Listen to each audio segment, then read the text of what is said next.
Wisconsin voters also passed 2 referendums. They change how judges set bail in violent crime cases. Governor Tony Evers signed off on those changes today, but says they alone will not reform the justice system. Mary Jo Ola talked to experts about what this all means and what happens next. Wisconsin voters turned out in droves for the April election and came out overwhelmingly in favor of 2 referendums to expand what judges can consider when setting bail for people charged with violent crimes. Both referendums passed with nearly 70% of the vote, amending the state constitution. The governor is not able to veto the change. What's the process from here? How soon could we see these changes take effect? Oh, effectively immediately. There will need to be a drafting of a formal version of the rules to be put into legislative record, but there's no reason that should take much time at all. We could be talking a matter of weeks.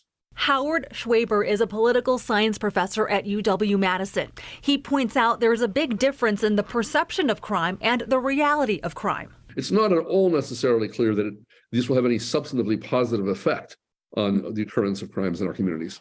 These changes give judges more flexibility in their decisions. However, Schwaber describes them as a double-edged sword. This opens up the possibility of bias. Judges have to exercise judgment, and judgment by its nature is not a precise measurement. It's a matter of evaluating intangibles. The reality is that violent offenders oftentimes have high bail anyway. But I think that right now, judges are going to probably look at bail in a stronger light. Jonathan Lavoie is a defense attorney in Wauwatosa. He's concerned these changes could hurt already overcrowded and understaffed jails, and that it could punish people of color and people who don't have financial means before conviction. There are people that are accused of things that they didn't do, and that if they're locked up their entire time, you can't get that time back.